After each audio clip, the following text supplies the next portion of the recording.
It's time to settle the debate once and for all. I think LSU in 2019 was a lot better than Indiana in 2025. We'll explain that and so much more today on the Louisiana Lunch Hour podcast.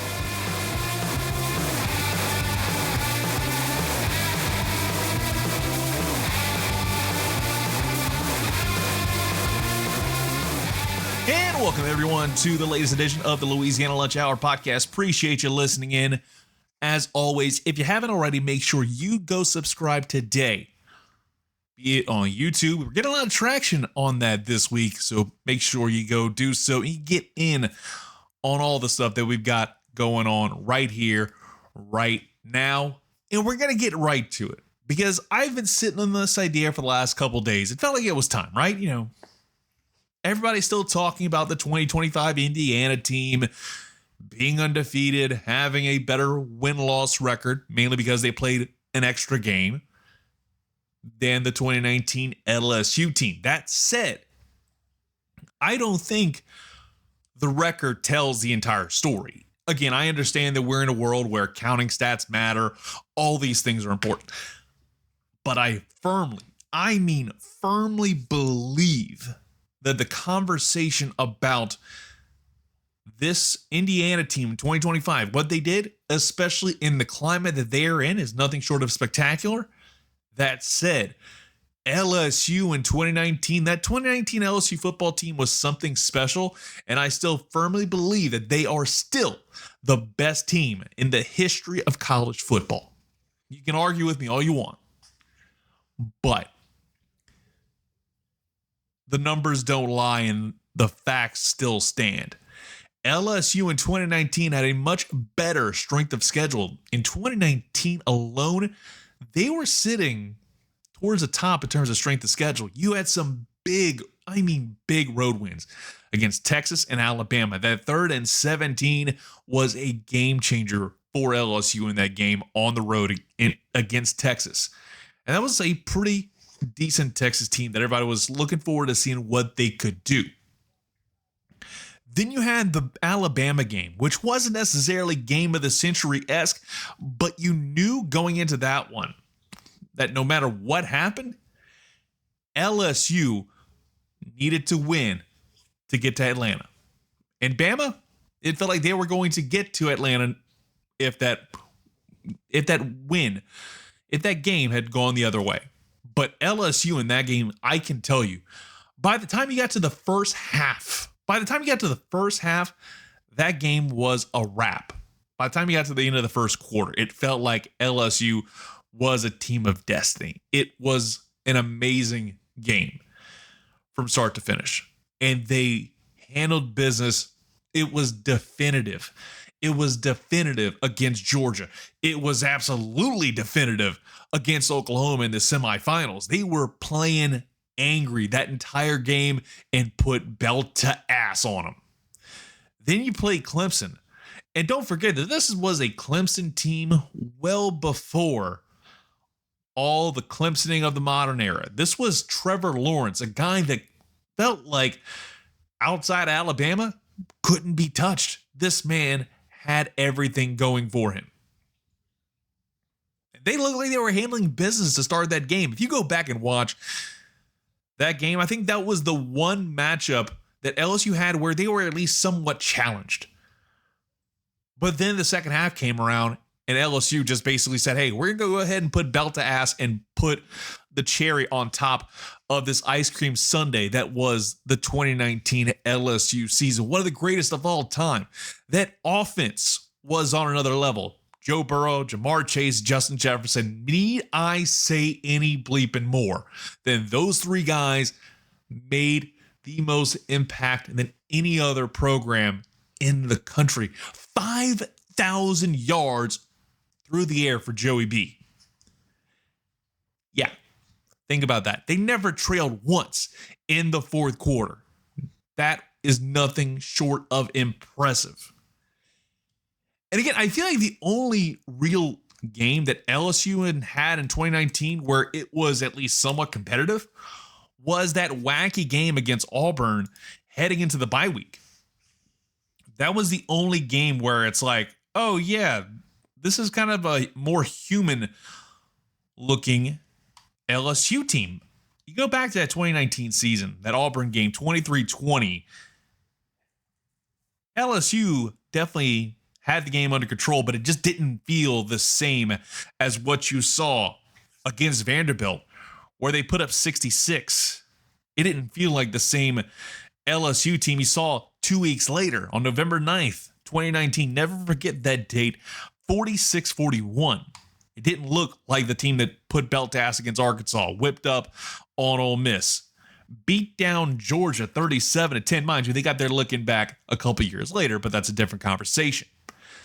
This was a team that dominated damn near everybody.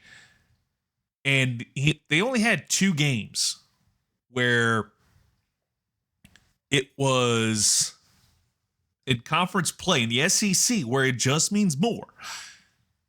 You only had 2 games, and both those teams were from the state of Alabama that were under a touchdown. That were a touchdown differential.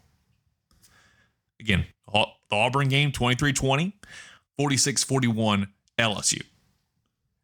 They whipped up on Georgia. They whipped up on Arkansas, Ole Miss, A&M. They just mollywopped Oklahoma in that playoff game.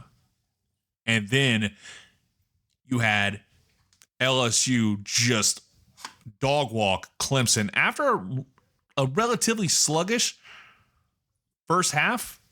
By the time you got to halftime, you knew this game was under wraps. It was 28-17 going into the half. Are you kidding me? You knew that this team meant business, and it was nothing short of impressive to see what LSU was able to do in 2019 and to see the precipitous downfall that LSU had in 2020. It makes it even more impressive in a way, right? You had so many of those players, again, Chase, Burrow, Jefferson, they all went to the NFL draft. They all got drafted very high in that draft. You lost all that talent, players opting out because of COVID and things of that nature. It made that program drop significantly. Do I think that happens with the 2026 Indiana team? I feel like it could be a 60-40 type thing. It all depends on what they do at the quarterback position, because I think Fernando Mendoza showed that he was a Mr. Do-It-All type. It wasn't just getting it done through the air. He was getting done on the ground as well.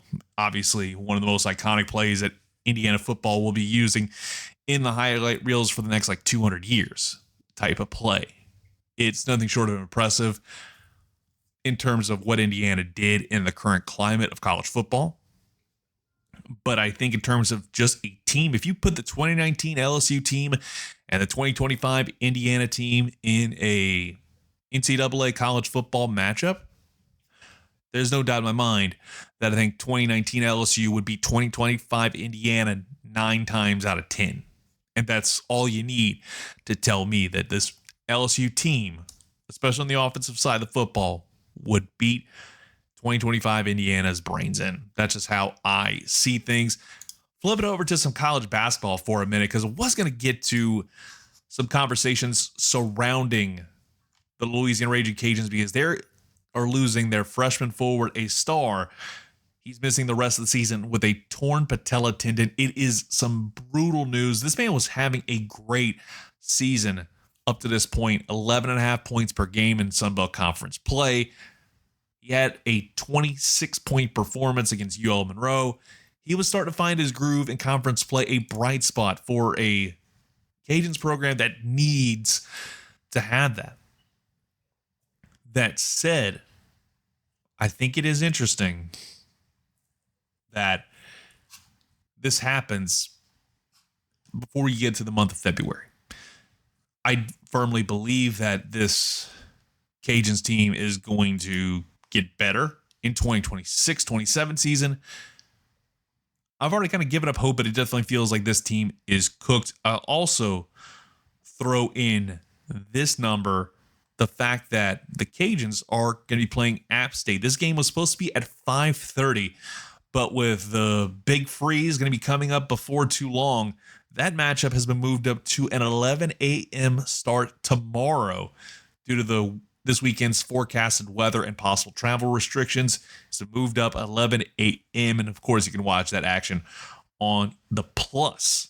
So definitely going to be a matchup that I think many fans are going to keep an eye on because, like in the past, in recent history that I can remember, App State was never really that great and in the world of college basketball, but they are a lot better this year, 11-9 versus the Cajuns, who are standing at 5-15 and are just practically just begging for a win at this point. The Cajuns only 3 wins in conference play towards the bottom of the rankings. And again, I said it a while back and I'll say it again. First year for Kiwanis White, I don't think we can, close the book on him.